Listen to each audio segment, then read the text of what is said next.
68 ახალი შემთხვევა, აქედან 541 იმერეთში და 41 გარდაცვლილი ქვეყანაში.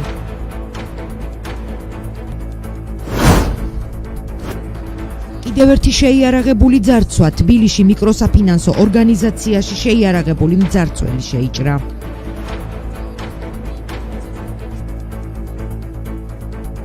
ხვალ 21 ნოემბერს არჩევნების მეორე ტური იმართება.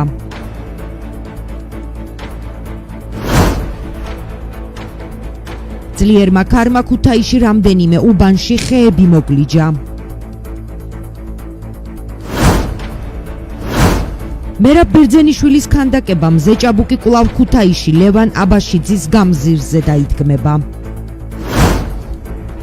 ქართველი ფეხბურთელების დამარცხების ტკივილი ქართველი ფეხბურთელი ქალების გამარჯვების სიხარულმა შეცვალა. რას აპირებს ოპოზიცია და როგორ განვითარდება მოვლენები ხვალ მეორე ტურის არჩევნების ჩატარების შემდეგ? მთავარი შეკითხვებს ლეიბორისტული პარტიის ქუთაისის ლიდერი სამსონ გუგავა პასუხობს. მოგესალმებით, პირდაპირ ეთერში მუშაობას იწყებს საინფორმაციო პროგრამა მთავარი სპეციალური გამოშვება. მე ჟურნალისტი დამუნა გვილავა მთავარის გუნდთან ერთად დღის სიახლეებს გაგაცნობთ. დღეის მდგომარეობით ბოლო 24 საათის მანძილზე გამოვლენილია ვირუსით ინფიცირების 3768 ახალი დადასტურებული შემთხვევა.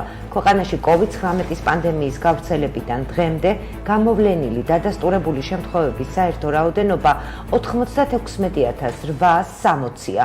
გამოჯანმრთელებული ადამიანების ზრდის კუთხით დღეის მდგომარეობითაც ვინარჩუნებთ პოზიტიურ დინამიკას. ბოლო 24 საათში გამოჯანმრთელდა 4055 პაციენტი, ხოლო ჯამში გამოჯანმრთელებულთა რაოდენობა გაიზარდა 77922-მდე. სამწუხაროდ უკანასკნელი 24 საათის განმავლობაში გვაქვს კორონავირუსით გარდაცვალების 41 ახალი შემთხვევა, მათ შორის თბილისში 19, აჭარაში 5, იმერეთში 12, ქვემო ქართლში 2, ხოლო მცხეთა მთიანეთში 3. 2020 წლის 26 თებერვლიდან დღემდე სულ გვაქვს 894 გარდაცვალების შემთხვევა.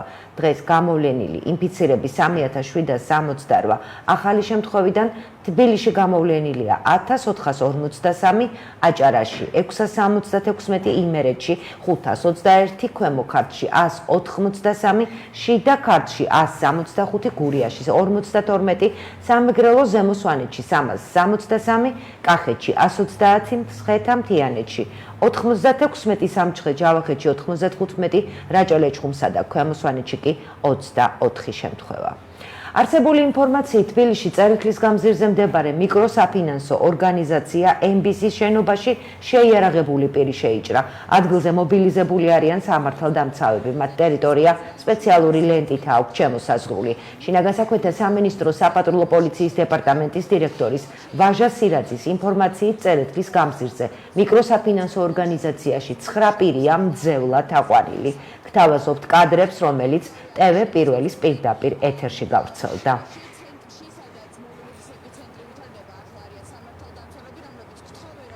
ქუთაისში 2020 წლის საპარლამენტო არჩევნების მეორე ტურისთვის ემზადებიან. ამ უმრჩევლს ამჯერად სასურველი კანდიდატი შემოხაზვა 2 ბიულეტენში მოუწევს და როგორც ქალაქის მერობის, ისე მაჟორიტარობის კანდიდატის არჩევისთვის.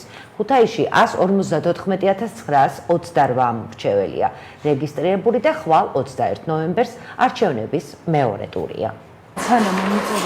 არჩევნებისათვის სამზადისი მიმდინარეობს ქუთაისის ნომერ 59 საოლქო საარჩევნო კომისიაში. უბნის თავმჯდომარეებს არჩევნებისათვის საჭირო ინვენტარს, ბიულეტინებსა და სამაგიდო სიებს გადასცემენ. ოლქის თავმჯდომარის ლარინა ლალიაშვილის თქმით, პროცესი აქტიურად მიმდინარეობს. უბნები მზად არიან, უბნის კომისიები მზად არიან, შეასრულონ თავიანთი ფუნქცია. ამ წუთამდე ყველაფერი რიგზეა. ჩვენ დარწმუნებულები ვართ, რომ მეორე ტური მშვიდობიანად ჩაივლის. ამ მომრჩეველს შემიძლია ვუთხრა ის, რომ უბანზე ხმის მიცემა არის უსაფრთხო. ჩვენ მხრიდან დაცულია ყველა პრევენციული ზომა, რაც ხელს შეუშლის კოვიდის გავრცელებას. შეასრულონ საკუთარი უფლება და ვალდებულება თუ გნებავთ კონსტიტუციით მინიჭებული, მივიდნენ არჩევნებზე და მიიღონ მონაწილეობა საკუთარი ქვეყნის მომავლის მშენებლობაში. ქუთაისში 154,928 ამომრჩეველია რეგისტრირებული. მათგან 620 COVID სიაშია დარეგისტრირებული. ისინი გადასატანი 5-ის მეშვეობით მიცემენ ხმას. ამომრჩეველს ამჯერად სასურველი კანდიდატის შემოხაზვა 2 ბიულეტინში მოუწევს და როგორც ქალაქის მერობის, ისე მაჟორიტარობის კანდიდატის არჩევა.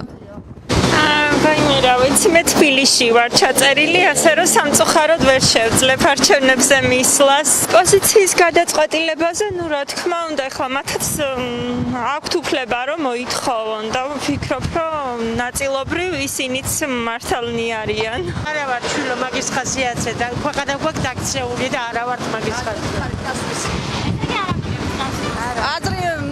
აზრი არ აქვს ხალბატონო. იმიტომ რომ ივანიშვილს ვინმე მოაშორებს ამ ქვეყანას? რა თქმა უნდა ვიღებდით მონაწილეობას პირველ ტურში და ძალიან იმედგაცრუებულები ვართ. არა. რატო? მე პირველ დღესაც ვიყავ. კი. მე კარსი არ აქვს რამე არაფერი. არა აქვს არც და მაგითო. აი ესეთი დაფეთებული და არბიან ქართული ოცნების კანდიდატები, იმიტომ რომ ზუსტად იციან რომ პირველ ტურში ქუთაისში მათ იწვიდა წააგეს ოპოზიციასთან არჩევნები. მეორე ტურში ქართული ოცნებისა და ნაციონალური მოძრაობის კანდიდატები გადავიდნენ, თუმცა ოპოზიცია ბოიკოტის რეჟიმშია. მერობის კანდიდატი გიგა შუშანია დარწმუნებულია, რომ მათი პროტესტი შედეგს გამოიღებს. პირველ რიგში თქვენ კარგად უყურებთ, როგორი შედეგია ოპოზიციის პროტესტს, იმიტომ რომ ნახეთ როგორი მოითხოვნა ეგრეთ წოდებული ქართული ოცნება, ეხლა გაქვთ თქვენ მეგობრები, თურმე ეხლა არის დემოკრატიის მნიშვნელოვანი ოპოზიციის შესვლა პარლამენტში და ასე შემდეგ და ასე შემდეგ. აქედან გამომდინარე, ამას ექნება მნიშვნელოვანი შედეგი, რაც თავარია და აუცილებელი ოპოზიციის ერთიანობა და ჩვენი ერთად ნამდვილად დავრჩევით და უარესობა პარლამენტში შესვლაზე, სანამ არ დაინიშნება ახალი არჩევნები. ვაგვირდებით ჩვენი ორგანიზაცია მხოლოდ ქუთაისის საოლქო საარჩევნო კომისიას და ვაგვირდებით მხოლოდ ქუთაისს. არჩევნების მეორე ტურს ქუთაისში ახალგაზრდა იურისტთა ასოციაცია დააკვირდება. NGO ქალაქში პროცესს 13 სადამკვირვებლო ჯგუფით მიადევნებს თვალყურს. ადგილზე იმუშავებს იურისტთა ჯგუფი და წარმომადგენელი გვეყოლება ოლქში განმარტა საიას ქუთაისის ფილიალის ხელმძღვანელმა ზაალ გორგიძემ. მისივე თქმით, შესაძლოა პარლამენტი მხოლოდ ქართული ოცნების დეპუტატებით დაკომპლექტდეს, თუმცა ეს გარკვეულ საკანონმდებლო სირთულეებსაც შექმნის. ეხლა ზოგადად პარლამენტი შეიკრიბება, რაც მოუწევს თუ იქნება უმრავლესობა. უმრავლესობა ამ შემთხვევაში 75 პლუს 1 დეპუტატია და რაც მოუწევს იქნება ის უფლებამოსილი. შეუდგება მუშაობას, მაგრამ გარკვეული პრობლემები შეიძლება წარმოიშვა შემდეგ მუშაობის პროცესში, რასაც ითვალისწინებს საქართველოს კონსტიტუცია და რასაც ითვალისწინებს პარლამენტის რეგლამენტი. იქ ორგანული კანონის მიღებასთან დაკავშირებით, გარკვეულ კანონპროექტთან მიღებასთან დაკავშირებით, ასევე საკონსტიტუციო რაიმეთა ცვლილებასთან დაკავშირებით და ასე შემდეგ. ზოგადად ოპოზიცია როდესაც დგამს ამ ნაბიჯს გარკვეული პარტიები მაშინ გარკვეული გათვლა ექნებათ მათ თუ კი რატომ არ შედიან პარლამენტში რა მოყვება ამ პროცესებს და ასე შემდეგ. საქართველოს პარლამენტის 31 ოქტომბრის მაჟორიტარული საარჩევნო სისტემით არჩევნების მეორე ტური 17 მაჟორიტარულ საარჩევნო ოლქში გაიმართება. ასევე აღსანიშნავია, რომ უწყებათა შორისი საკოორდინაციო საბჭოს გადაწყვეტილებით საარჩევნო პროცესის შეუფერხებლად განხორციელებისათვის 20 ნოემბერს 22 საათიდან 22 ნოემბერს 22 საათამდე გადაადგილებაზე დაწესებული შეზღუდვა გამონაკლისის სახით გაუქმდება. თავლუქეთ საარჩევნო ყუთი. ხმის მიცემა დასრულდა. ძლიერი ქარის შედეგად ქუთაისში 2 ქუჩაზე ხე წაიქცა. შედეგად დაზიანდა ახლომდებარე კომუნიკაციები, ხოლო ბუხაიძის ქუჩაზე წაქცეული ხე ავტომობილს დაეცა. აიფ სპეციალური სერვისები საზოგადოებასთან ურთიერთობის ხელმძღვანელის თქმით, ისინი აქტიურად მუშაობენ პრობლემების აღმოფხვრის მიზნით. გიორგი მჟავანაძის განმარტებით, აიფ მზადაა ზამთრის სეზონისთვისაც, ხოლო რაც შეეხება სოციალურად დაუცველებისათვის შეშის მასალის დარიგებას, აღნიშნული მომავალი კვირიდან დაიწყება სიას მათ ქუთაისის მერია მიაწვდით. ეს მდგომარეობით სერიოზული სიტუაცია დღეს. ჩვენი ჯგუფები გასულები არიან, აწარმოებენ მონიტორინგს და შეძლებს დაგვარად ვცდილობთ, სადაც პრობლემები არის, მაქსიმალურად შემჭიდროებულ ვაზღებში აღმოვხვრათ ეს. ნალექს გააჩნია რა რაოდენობისა და რა სახით მოვა ის. ჩვენ ვზადავართ და მაქსიმალურად ვცდილობთ, რომ ამ კუთხით არ შევქმნათ პრობლემები. წინასწარ ეხლა რაიმეს განსაზღვრა, ესე რომ ვთქვათ, გვიჭირდება, მაგრამ სპეციალური სერვისები მუდამ ქალაქის და ხალხის სამსახურში რჩებით. სპეციალური სერვისები უახლოეს დღეებში დაიწყებს სოციალურად დაუცველი ბენეფიციალების საშეშე მერქნით უზრუნველყოფის პროგრამას. სამთრის სეზონი კარს მოგვადგა და უკლებლივ ვინც სიაში იქნება მოხვედრილი შესაბამისად და აკმაყოფილებს სამხულებს ჩვენი სამსახური მიუტანს მას სახლში ამ საშეშე მერქანს. მერაბ ბერძენიშვილის ქანდაკებამ ზეჭაბუკი კვლავ ქუთაისში დაიდგმება. ამის შესახებ ინფორმაციას ქუთაისის მერია ავრცელებს. როგორც ცნობილია, სახელოვანი მოქანდაკის მერაბ ბერძენიშვილის მონუმენტის დიდების მემორიალის ერთადერთი შემორჩენილი ფიგურა ზეჭაბუკი გახდათ. ცხენზე ამხედრებული სკულპტურა რამდენიმე წლის წინ ქუთაისში განვითარებული მოვლენების შემდეგ თბილისში ბერძენიშვილის სახელოსნოში იყო გადატანილი. ქუთაისის ადგილობრივი მოსახლეობის თხოვნის საფუძველზე ქალაქის თვითმმართველობა მოლაპარაკებებს აწარმოებდა ავტორის ოჯახთან. შედეგად ოჯახმა გამოთქვა სურვილი, რომ რესტავრირებული ქანდაკება კვლავ ქუთაისს დაბრუნებოდა. გადაწყვეტილია მონუმენტის განთავსების ადგილიც. მზეჭაბუკი ირაკლი აბაშიძის გამზირზე დაიდგმება. წერია გავრცელებულ ინფორმაციაში.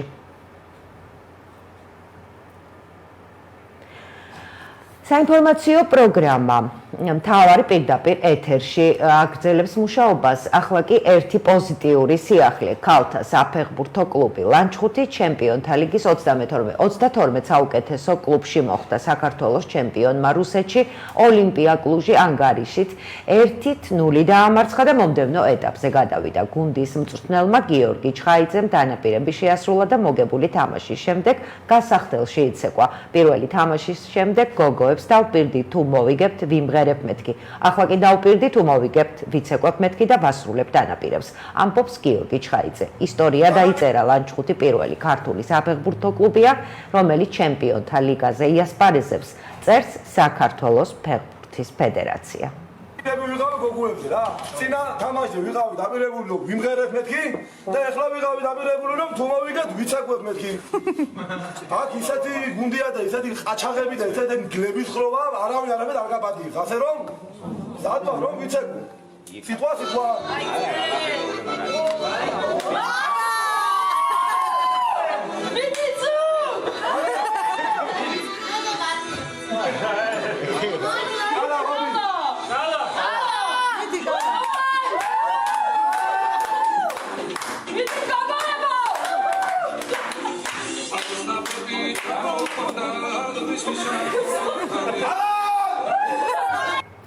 საინფორმაციო პროგრამა მთავარი სპეციალურ გამოშვებას სტუმართან ერთად ვაგრძელებთ. დისტანციურად ლეიბორისტული პარტიის ქუთაისის ლიდერი სამსონ გუგავა გვერდება. მოგესალმებით ბატონო სამსონ.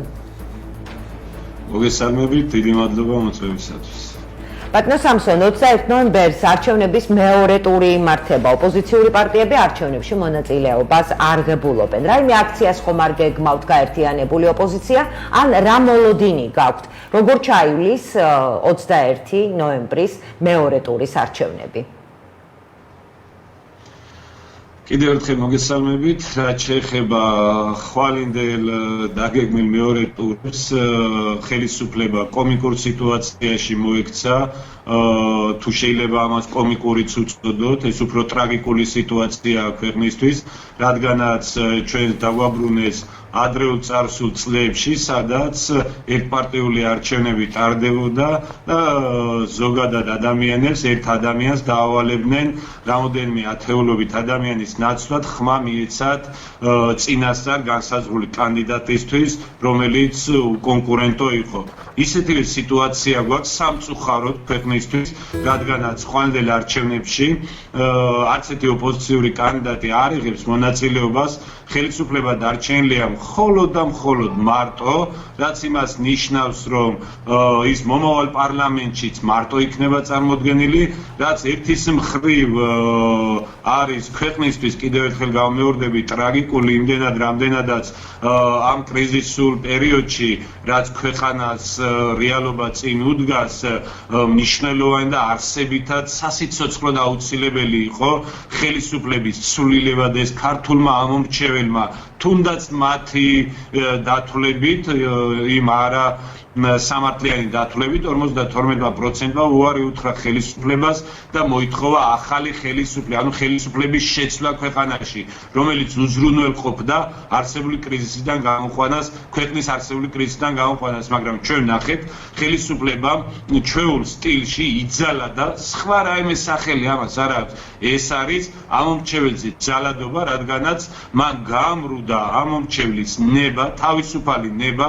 ჩვენ არაერთი კადრი გვაქვს ნანახი თუ როგორ ყრიან კომისიის წევრები ბიულეტენებს, გაურკვეველი პიროვნებები როგორ ყრიან ასევე ბიულეტენებს, ასევე რამოდენიმე უბანი გადაითვალა კიდევაც და ჩვენ ნახეთ. ბატონო სამსონ, გეთანხმებით ეს ყველასთვის ცნობილი ფაქტია და შეფასებებით საერთაშორისო ორგანიზაციებისა თუ უცხოელი ელჩების ყველა მოვისმინეთ, მაგრამ ასევე მოვისმინეთ ის რჩევაც, რომ უცხოელი ელჩები ოპოზიციასა და პოზიციას თხოვენ მოლაპარაკების მაგიდასთან დასხდომას. უბრალოდ ჩვენი უცხოელი პარტნიორებისთვის ალბათ საკმაოდ ძნელი წარმოსადგენია თუ შეიძლება კომისიის წევრმა, ანუ საარჩევნო მოხელემ რაიმენაირად მოახერხოს არჩევნების ზემოქმედება, ანუ გაყალბების თვალსაზრისი.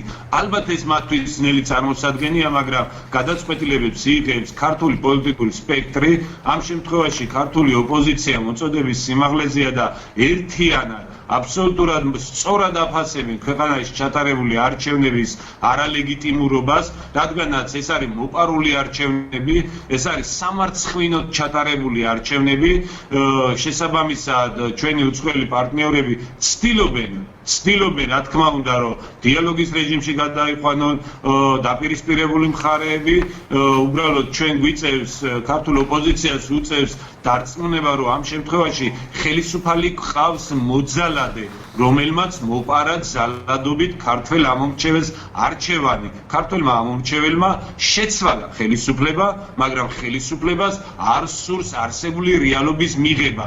ამ შემთხვევაში ჩვენი უცხოელი პარტნიორები ცდილობენ ამ ორ მხარეს შორის რაიმენაირად დაახლოონ პოზიციები, რაც საკმაოდ ძნელი იქნება, მაგრამ ოპოზიციის პრინციპული დამოკიდებულება საკითხისადმი აიძულებს არსებულ ხელისუფლებას, პრაქტიკულად შეუძლებელი იქნება ქვეყნის მართვა, რადგანაც მინიმუმ ბიუჯეტის დამტკიცება სჭირდება 100 ხმა პარლამენტში არ ეყოლება. შესაბამისად, ქვეყანამ უნდა იცხოვროს 2019 წელს მიღებული ბიუჯეტით, ანუ 1/12 პრინციპით.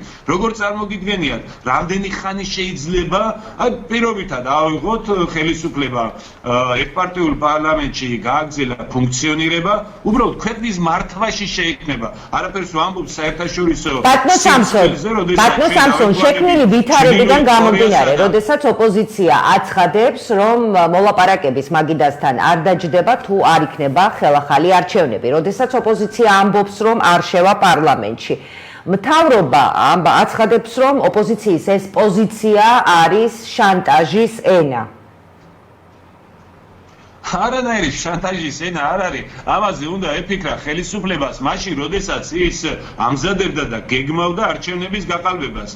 თქვენ მოგიხსენებათ, ქუთაისში იყო თუნდაც ჩვენ და ჩვენი პარტია მსხვერპლია ამ არჩევნების, როდესაც შიშის კალიდორები ჰქონდათ მოწყობილი საარჩევნო უბნებთან და იქ გაბრუებული ჯერ ზნედაცემულები, მერე ნარკოტიკული საშუალებებით გაბრუებული ვიღაც ზონდერ ბრიგადები იდგნენ საარჩევნო უბნებზე და ქუთაის მერობით ჩვენ კანდიდატს და მათ შორის მეც კანდიდატი ვიყავი მაჟორიტარობის, შესაბამისად თავს დაგვეს 20 გავეშებული ნაძირალა.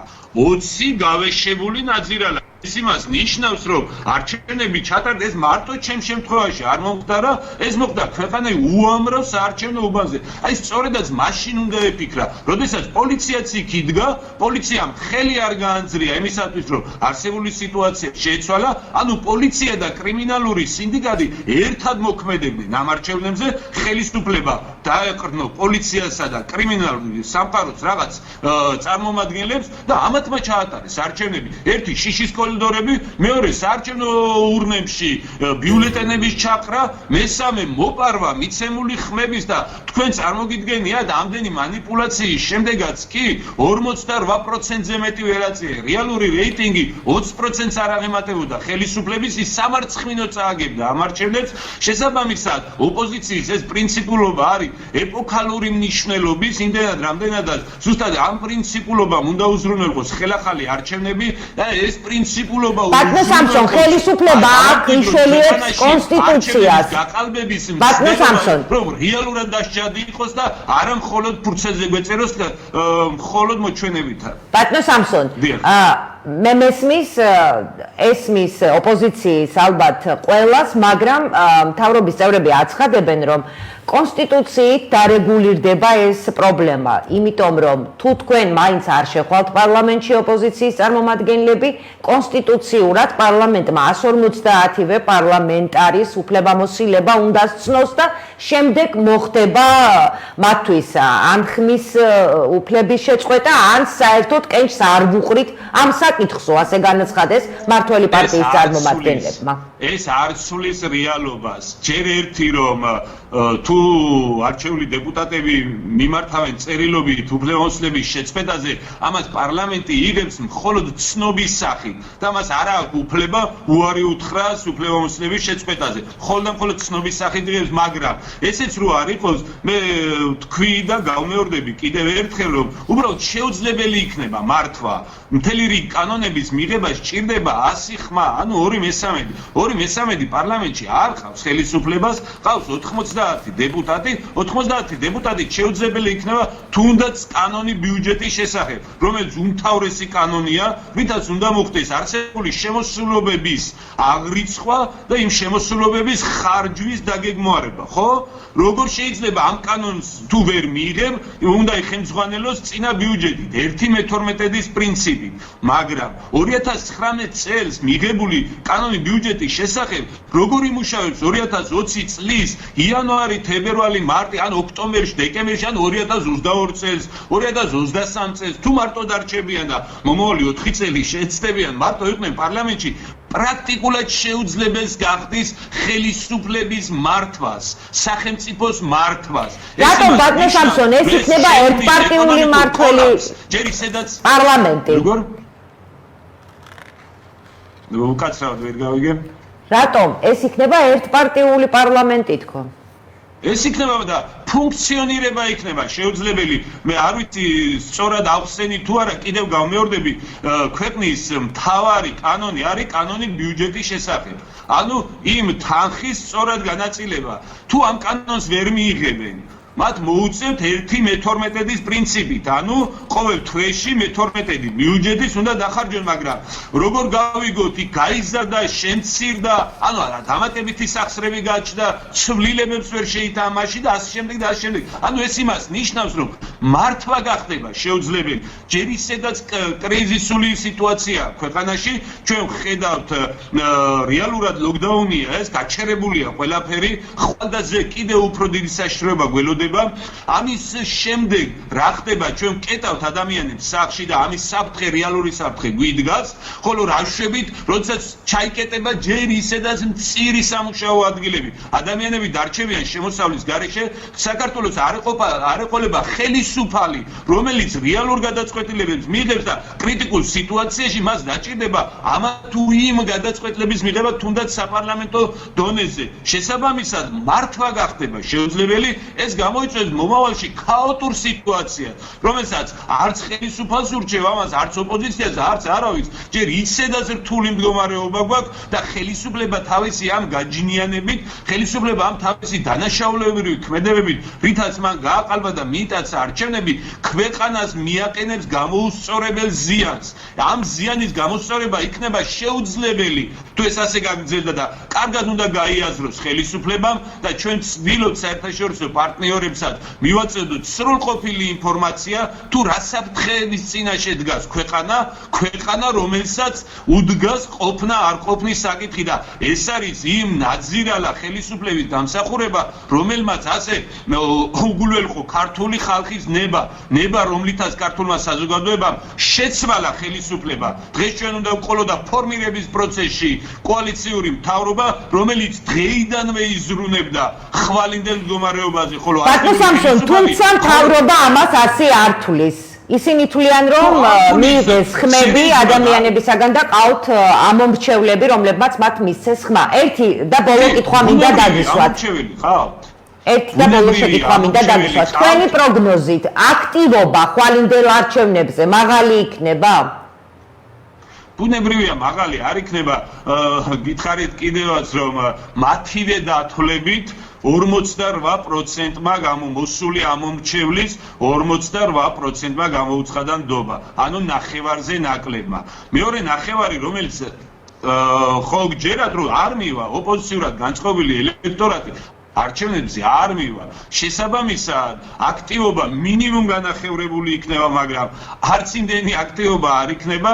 შეიძლება აქტივობა გაზარდონ ხელოვნურად, ჯერ როდესაც წარმომადგენლები ყავდა და მთელი მედია და სხვადასხვა სადამკვირვებლო მისიები აკვირდებოდნენ, მაშინაც კი არ მორიდებიათ გაყალბებას და ახლა ვინ შეუშლის ხელს, რადგანაც ყველა ოპოზიციურმა პარტიამ თითქმის გამოიწვია, როგორც კომისიის წევრები, ასევე წარმომადგენლები სრულიად მარტო დარჩებიან თავიანთ თავთან ეს ნიშნავს თავიანთ პარტიის ოფისში რომ ჩაატარონ არჩევნები მე არ ვიცი რა ლეგიტიმაცია უნდა ქონდეს ამ ტიპის ჩატარებულ არჩევნებს მე იმ ადამიანებისაც გამკვირვებია ვინც კანდიდატებად არიან ამ სამარცხვინო ფარში წარმოდგენილი მაგრამ უზნეობაცაა და უზნეობაცაა როდესაც ქვეყნის მომავალი არ გაინტერესებს მაშინ ზნეობასთან ცხრალად ახარ მე მინდა მოუწოდო ასევე იმ ამომრჩეველს რომელიც ქართული ოცნებისთვის ხვალ აპირებს ხმის მიცემას.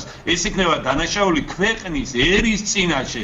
არ ჩაიდინოთ ეს დანაშაული, არ წახვიდეთ არჩევნებზე ხვალ, რადგანაც ხელისუფლებამ უნდა გაიაზროს, რომ ქვეყანას ჭირდება ახალი ხელისუფალი, რაც რა მანდატით საზოგადოებამ მიცა ოპოზიციურ პარტიებს შესაბამისად უნდა გაიაზროს ხელისუფლებამ რომ ამ ჯიუტობაში ზარალდება არა თავიანთი მილიარდები რომელიც ასე მრავლადაა დაგროვილი არამედ იმ საზოგადოების ფართო საზოგადოების ნაწილი მათ შორის ოცნების ამომრჩევლებით რომლებსაც ხვალ პურის ყიდვის პრობლემა შეექმნებათ იმიტომ ის დარიგებული საარჩევნო თანხები ამოწურვადია ჩვენ ვნახულობთ ლარის დევალვაციას ხვალ და ზეგ საკვების ყიდვის პრობლემა შეექმნებათ ამდენად სწორად უნდა გაიაზროთ თქვენი ხვალ გადადგმული ნაბიჯი წლებზე შეიძლება გავრცელდეს ქვეყნის მომავალზე გავრცელდეს დიდი მადლობა ბატონო სამსონ სახელმწიფოებრივად არ მიუდგება ამა თუ იმ საკითხს მანამდე ჩვენ ვერ ავაშენებთ ქვეყანას იმ ქვეყანას სადაც გვინდა ყველამ ვიცხოვროთ ნორმალ ქვეყანაზე გვაქვს საუბარი და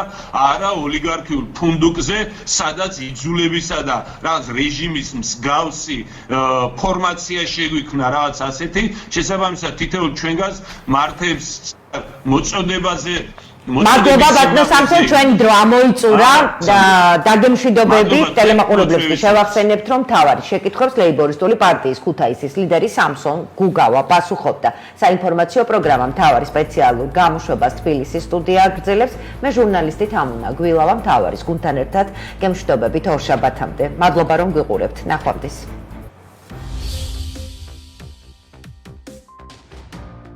მოგესალმებით თბილისის სტუდიიდან. რა ხდება მუნიციპალიტეტებში? უმკლავდება თუ არა ადგილობრივი მთავრობა როლს, რომელიც პანდემიის მართვაში აკისრია? ამ კითხვებზე პასუხს ეკონომიკური პოლიტიკის კვლევის ცენტრის მკვლევარი ეცა და ამერიკის სახელმწიფო დეპარტამენტის მხარდაჭერით. ეს კვლევა ეს ანგარიში დღეს გამოქვეყნდა და ჩვენ მოგვიანებით ამაზე ვისაუბრებთ. მანამდე საზოგადოების ცნობილი ნაწილის დაჟინებული მოთხოვნის შედეგად რეგიონული საავადმყოფოდან თბილისში გადმოიყვანეს საშუალო სიმძიმით შეფასებული პაციენტი, ის გახლავთ ცნობილი ექსპერტი. იმის შესახებ, რომ პაციენტს ესაჭიროებოდა ჟანგბადი, ხოლო კლინიკაში, სადაც ის იმყოფებოდა აქამდე შესაბამისი აპარატი არ იყო, გუშინ ათეულობით მედია საშუალება წერდა.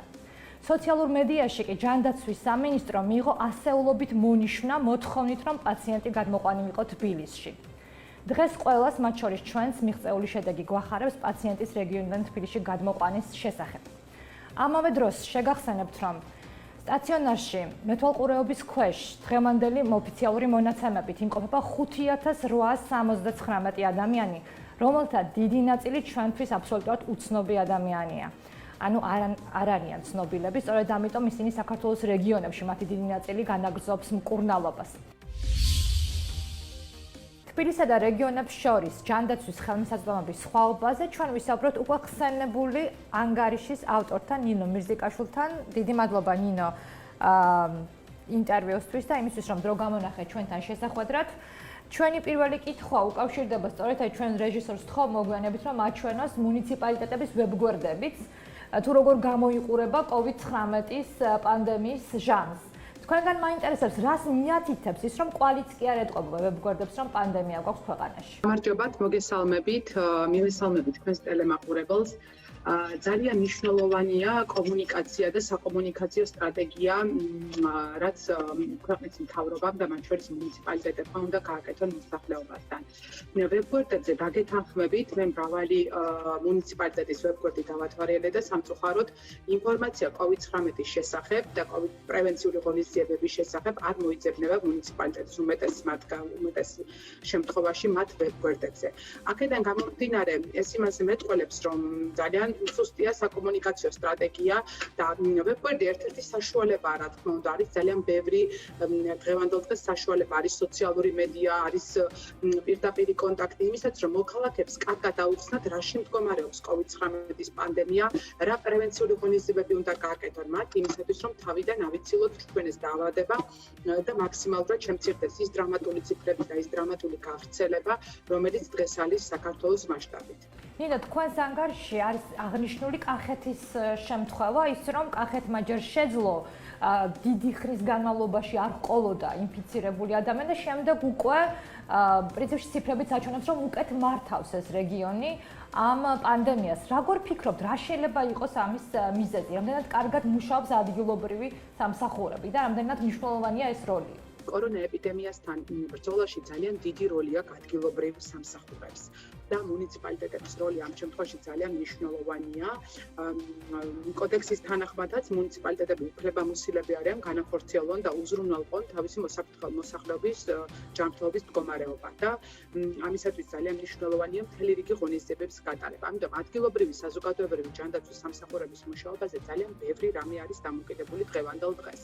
ჯერ ცოტა ადრე ესეთი შეფასებების გაკეთება, რომელმა რეგიონმა სად და როგორ იმუშავა და რომელმა სამსახურმა უკეთესად იმუშავა, მაგრამ სიტუაცია და ციფრები აჩვენებს იმას, რომ გარკვეულ რეგიონებში, მათ შორის კახეთშიც, შედარებით დაბალია გავრცელების მაჩვენებელი. ამისი ორი მიზეზი შეიძლება იყოს, რადგან ჯერჯერობით შეიძლება ვივარაუდოთ. ერთი ის, რომ ინფექციის გავრცელება და აფეთქება მოხდა ბათუმში სექტემბრის თვეში, ეს ყველამ კარგად ვიცით და აქედან გამომდინარე კახეთი უფრო დაშორებულია აჭარას და ზღვისპირეთს და შესაბამისად გავრცელება უფრო გვიან მოხდა კახეთის რეგიონში და მეორე რაც თქვენ ახსენეთ ძალიან მნიშვნელოვანია ადგილობრივი ეპიდემიოლოგების და ადგილობრივი საზოგადოებრივი ჯანდაცვის სამსახურების მუშაობა.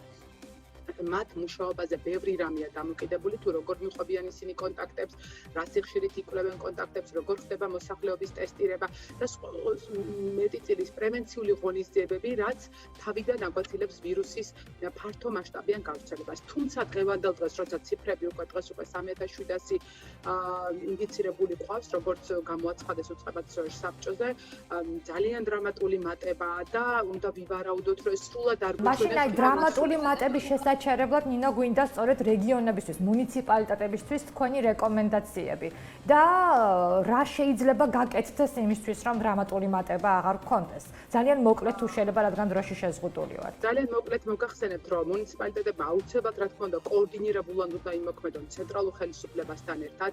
მნიშვნელოვანია ადგილობრივი სამსახურების გაძლიერება და ეს სამომავლოდაც უნდა გავითვალისწინოთ. აქ გვჭირდება კარგი ეპიდემიოლოგები, კარგი პარაზიტოლოგი, კარგი ენტომოლოგები, ანუ სამსახური უნდა გაძლიერდეს გააძლიერდეს და დაკომპლექტდეს მაღალკვალიფიციური პერსონალით. ამას ძალიან დიდი მნიშვნელობა აქვს და კომუნიკაციაზე ვსაუბრობ ძალიან აქტიურად და ამაში ძალიან დიდი როლი აქვს მუნიციპალიტეტს და კონკრეტულად არ ვიცი ადგილობრივ სამსახურს სოფლის წმუნებულს, იმიტომ რომ ადამიანები ვერ უყურებენ და არ უყურებენ ხო 11 საათიან ბრიფინგებს, რომელსაც მაგალითად დაავადებათა კონტროლის ცენტრის წარმომადგენლები ატარებენ რიგი მიზეზების გამო, იმიტომ რომ ისინი სოფლის მეურნეობის სამუშაოებით არიან პირობითად დაკავებული.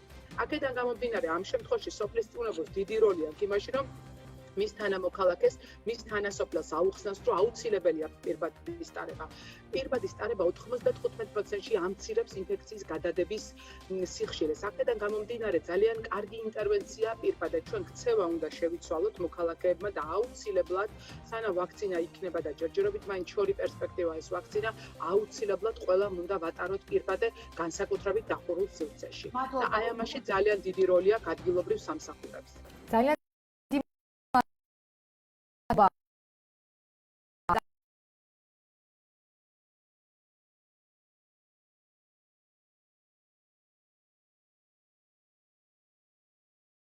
რომელიც წარმომადგენლიც ახლა გვესაუბრებოდა, მანამდეც გამოაქვეყნა უფრო ფართო კვლევა, რამდენად სწორი იყო საქართველოს პასუხი COVID-19-ზე.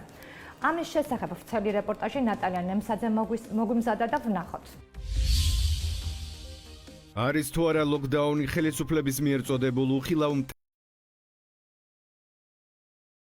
მტერთან ბრძოლის საუკეთესო საშუალება და სხვა ქვეყნების მაგალითებითა და სტატისტიკური მონაცემების ანალიზით ლაშა დოლიძე თავის კვლევაში შეეცადა. იმის საილუსტრაციოდ თუ რატომაა საყოველთაო ჩაკეტვაზე ორიენტირებული სახელმწიფო პოლიტიკა არაეფექტური, კვლევაში დიდი ბრიტანეთის სტატისტიკის სახელმწიფო ოფისის ოფიციალურ გათვლებს ვკითხულობთ. ბრიტანეთში 10,000 ნამატ სიკვდილს ვარაუდობენ შეზღუდული გადაუდებელი მკურნალობის გაგრძელების პირობებში. ლოკდაუნით გამოწვეული გულის დაავადებებისა და მენტალური პრობლემების გამო კი 2-5 წელიწადში 18,000 ნამატ სიკვდილს. მეცნიერი საიმპერიული კოლეჯიდან შეგვისწორ იმასაც ნახსენები აქვს, რომ მხოლოდ მაშინ იქნება წარმატებული ასეთი ლოკდაუნის პოლიტიკა, თუ ის მინიმუმ 12 წელი აღწევდება, მანამ სანამ ვაქცინას გამოიგონებენ და ეს ასეც რომ იყოს, იმავე მეცნიერის აზრით, უკვე რამდენიმე თვეში ასეთი პოლიტიკა სერიოზულ სოციალურ დროებს გამოიწვევს. ადამიანთა ის კატეგორია, რომელიც თქვათ არ არის ინფიცირებული ამ დაავადებით, მაგრამ არის სხვა პრობლემებით,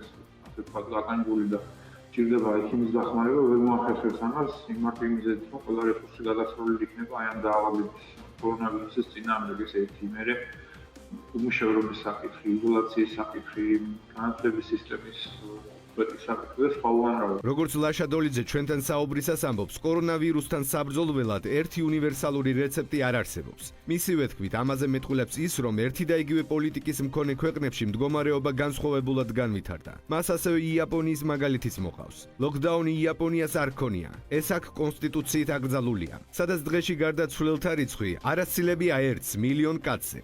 კითხულობთ კვლევაში. მთავრობის პასუხი პანდემიის სამართავად კითხვის ნიშნებს აჩენს ჯანდაცვის ექსპერტთა ნაწილშიც. სახელმწიფოს მხრიდან გატარებული ანტიეპიდემიური ღონისძიებები უკვე არასაკმარისია. კითხულობთ მათ ერთობლივ განცხადებაში. თუმცა საჭირო ღონისძიებებში ისინი ლოკდაუნს არ მოიაზრებენ. პაციენტთა ქცევის ტექნიკური ალგორითმის განახლება, მოსახლეობისთვის ერთიანი გზამკვლევის შექმნა და გავრცელება, ლაივ კონსულტაციებისა და სხვა მექანიზმების ამოქმედება. ხელმომწერები მთავრობას ამ და სხვა რეკომენდაციებს თავაზობენ. ლოკდაუნი გამოსავალი არ არის ამ პრობლემის თავისდან დასაღწევად. აქ არის საგანმანათლებლო საქმიანობა ჩასატარებელი, როგორ უნდა დავიცვათ დისტანცია, როგორ უნდა ჰიგიენური ნორმები დავიცვათ და სხვა შემთხვევაში ქვეყანამ უნდა გააგრძელოს ოპერირება, ასე უბრალოდ არ გააჩნია არც ერთ განვითარებულ ქვეყანას არ გააჩნია იმის რესურსი, რომ გაუძლოს ლოკდაუნს მინიმუმ, მაქსიმუმ 3 თვის განმავლობაში და მით უმეტეს ჩვენაირ ღარიბ ქვეყანას. ამ კუთხით არის ჩვენი რეკომენდაციებით მიმართული, როგორ უნდა მოხდეს კლინიკური ნაწილის, მენეჯმენტის ნაწილის და ზოგადად კონსოლიდაცია ამ ძალებისა. ამაზე არის მთავარი მიდგომა. გეგმავს თუ არა მთავრობა მორიგი ლოკდაუნის შემოღებას უცნობია. მთავრობის ადმინისტრაციაში ჩვენ ზარებს არ პასუხობენ. ეპიდემიოლოგები კი თავიანთ განცხადებებში ხშირად ამბობენ, ღონისძიებების გამკაცრება და ჩაკეტვა აუცილებელია. საყოველთაო ჯანდაცვის ბიუჯეტი ამოიწურა. ჯერ წელი არ დასრულებულა. ცოტა იყო და გათავდა. თან ეს პირველად არ მომხდარა, მაგრამ პირველად მოხდა პანდემიის ჟამს. ჩვენი რეპორტაჟებიდან თქვენ იცით, რომ მოქალაქეებმა არაერთი გეგმიური ოპერაცია გადაავადეს, ამიტომ კითხვა თუ სად დაიხარჯა საყოველთაო ჯანდაცვის თანხები, რა თქმა უნდა, კიდევ უფრო აქტუალურია. იმ კითხვასთან ერთად, რამდენად სწორად იყო თავის დროზე დაგეგმილი ეს ბიუჯეტის ეს ნაწილი. ჩვენ ეს კითხვები ჯერჯერობით ჩვენ თვითონ წერთ და ვკითხულობთ, როცა წაიკითხავს ჯანდაცვის სისტემა და გვიპასუხებს, აუცილებლად ვრცელ რეპორტაჟს ამის შესახებ შემოგთავაზებთ. მანამდე კი ქვეყნის დიდ ქალაქებში 21 და 22 ნოემბერს მეორე ტურის გამო დაწესებული შეზღუდვები გადაადგილებაზე იხსნება. მეორე ტური იქნება მეორე კანდიდატების გარეშე, რადგან ოპოზიციის კანდიდატები ჯერ კიდევ ბოიკოტის რეჟიმში რჩებიან და უნდობლობას უცხადებენ უკვე გამოცხადებულ შედეგებს. მიუხედავად იმისა, რამდენია მომრჩეველი მივა ხვალ საარჩევნო ურნასთან, მაინც მას ეყოლება გამარჯვებულები, თუმცა ალბათ უფრო ნაკლები ინტერესით დაელოდებიან შედეგებს, იმიტომ რომ შედეგები ასე თუ ისე ხვალინდელი მეორე ტურის ცხადია. მეორე ტურზე საარჩევნო უბნებზე მუშაობა მოუწევთ საოლქო და საარჩევნო კომისიის წარმომადგენლებს, რომლებსაც ჩვენი ინფორმაციით ხელფასი პირველი ტურის გამოც ჯერჯერობით არ აუღიათ. CSKO-ში ადასტურებენ, რომ ხელფასები დაახლოებით ნოემბრის ბოლოსთვის ჩაირიცხება. ამ ადამიანებს მოუწევთ სრუნვა არჩევნების მეორე ტურის უსაფრთხოდ ჩატარებაზე.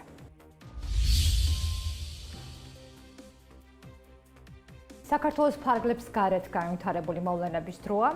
აქ COVID-19-ის საწინააღმდეგო 3 ვაქცინა დაწინაურდა, როგორც იცით და უცხოური მედია დღეს აქტიურად წერს, თუ როგორ სამზადისში არიან უცხოური კლინიკები. მაგალითად, მაცივრების შესაძენად და დასამონტაჟებლად, რომელიც აუცილებელია აი ამ ვაქცინების შესანახად და გამოსაყენებლად. საქართველოში კი საქართველოს მთავრობა ჯერ დაკავებული არის დაგვიანებით გამოცხადებული შესყიდვით ჟანგბადის გენერატორების, რომელსაც დაჩქარებულად ცდილობს ახლა რომ იყიდოს. ეს არის ჩვენი რეალობა. თბილისის სტუდია ორშაბათამდე გემშვიდობებათ, ჯამრთელ და მშვიდობიან შაბათ კვირას გისურვებთ.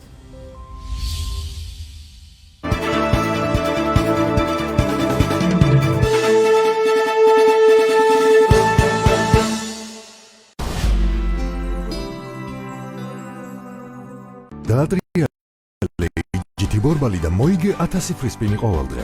10,000 ლარიანი საპრიზო ფონდიდან ბეტფლაივი გაერთე შენს გემოზე. ბრიტანული ლეგენდა კრისტალ ბეტზე.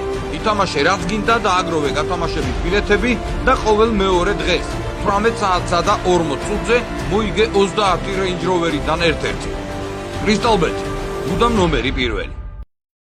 მოიგე წილი 110,000 ლარიდან. ყოველ ბეტზე ტოტო დაბრუნდა. დადევსონი განახლებულ სპორტში და ავტომატურად მიიღე ტოტოს უფასო ბილეთები. გამოიცანე მოცემული მატჩის შედეგები და მოხსენი ყოველკვირეული ჯეკპოტი.